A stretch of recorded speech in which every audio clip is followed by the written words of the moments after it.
I was 100% planning to go film in this park, but it's so windy and it's just not gonna work. So here we are in the car.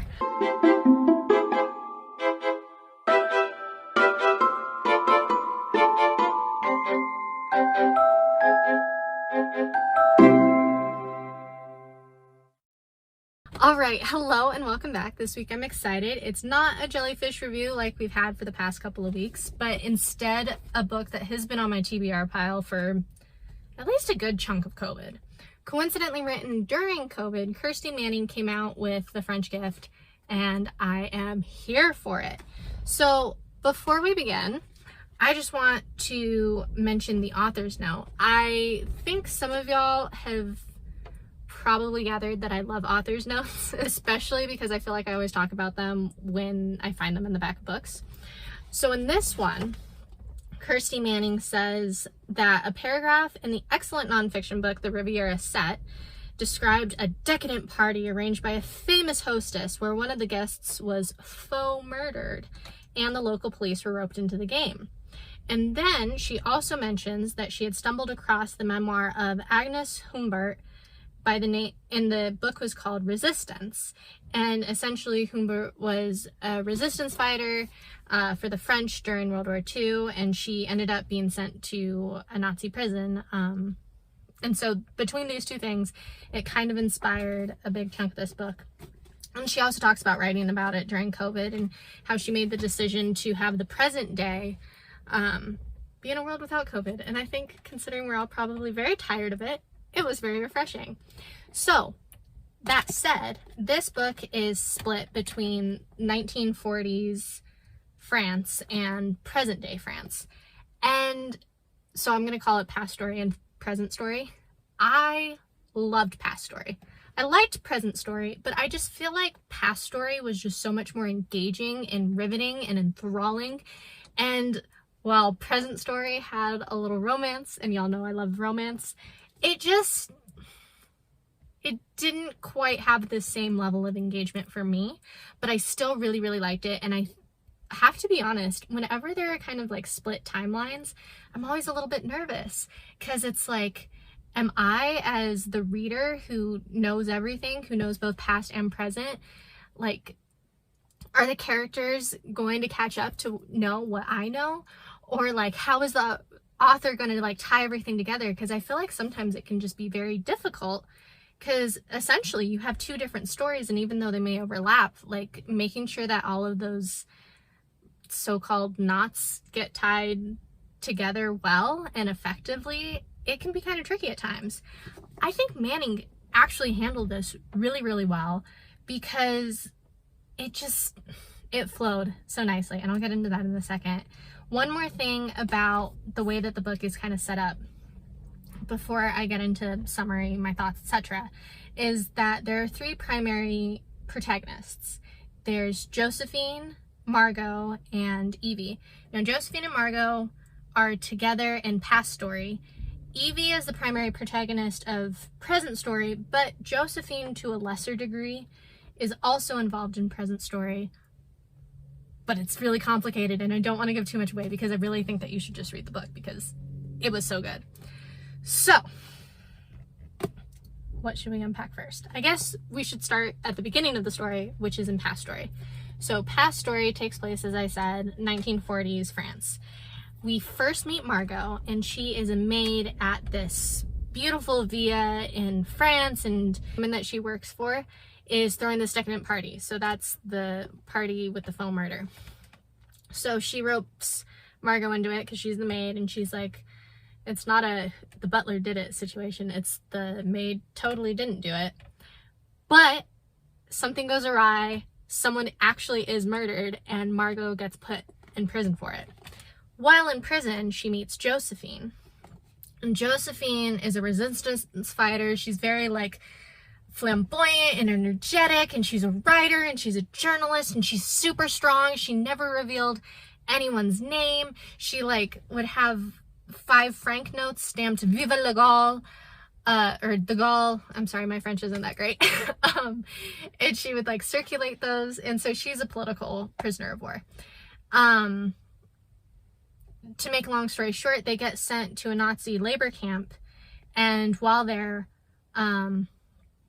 Margot dies, or does she? Mysteries abound. And Josephine eventually survives the war, moves on with her life, is deeply emotionally scarred just because she lived through it, and ends up having a very fruitful career as a crime novelist.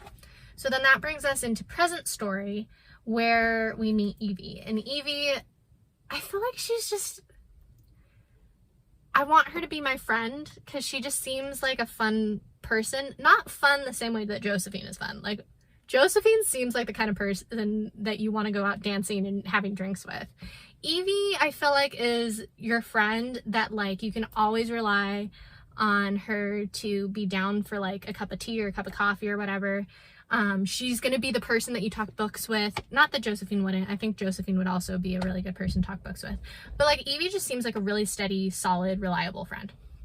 So, Evie runs a bookshop of rare botanical manuscripts, and her husband has just passed, and her husband is the great nephew of Josephine, who had passed about a year and a half earlier. And so Evie is just kind of like moving through the grieving process along with her son, and she's also going through the empty nest experience because Hugo, her son, is about to graduate and go off into the adult world. So she has a lot on her plate, and to add even more onto her plate, she receives a letter in the mail from Clement, who is a war historian. Well, he's a historian who focuses on other things, but like he's really interested in Josephine and her story, and he wants to do an exhibition. Because apparently there's this manuscript that she initially started working on, and it's just lost, and nobody knows what happened to it. So they start working together.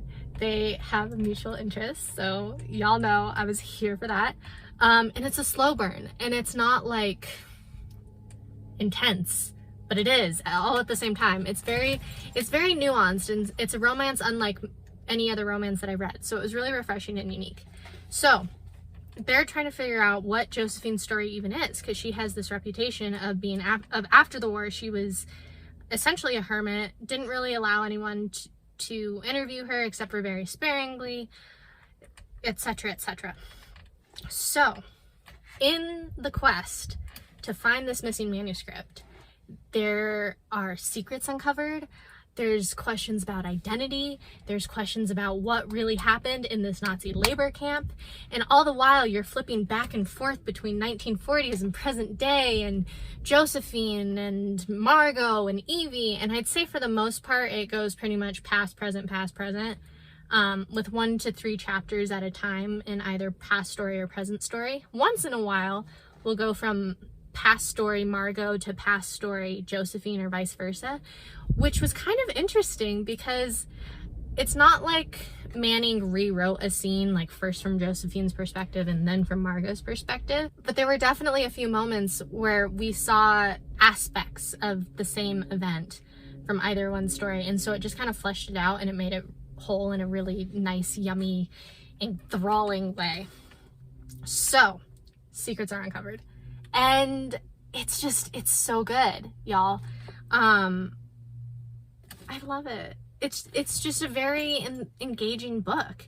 There are, of course, because it's a Nazi labor camp, there is some language, there is some torture, there's some abuse, and so that was difficult. Like, my heart was just kind of breaking a little bit just to read what these fictional women went through, and then to like know that it's based on fact and that these atrocities did happen.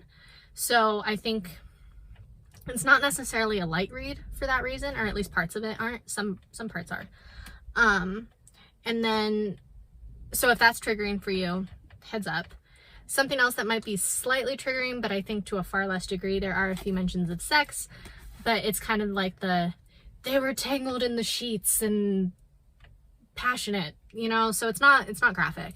So I don't think that should deter you from reading the book. I don't think that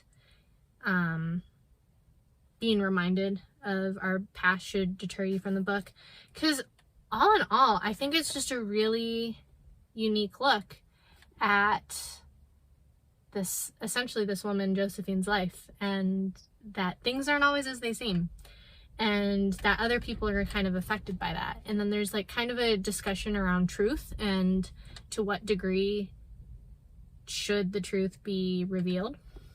And so I just thought that was really interesting. I definitely recommend, especially if you are a historical fiction lover like myself.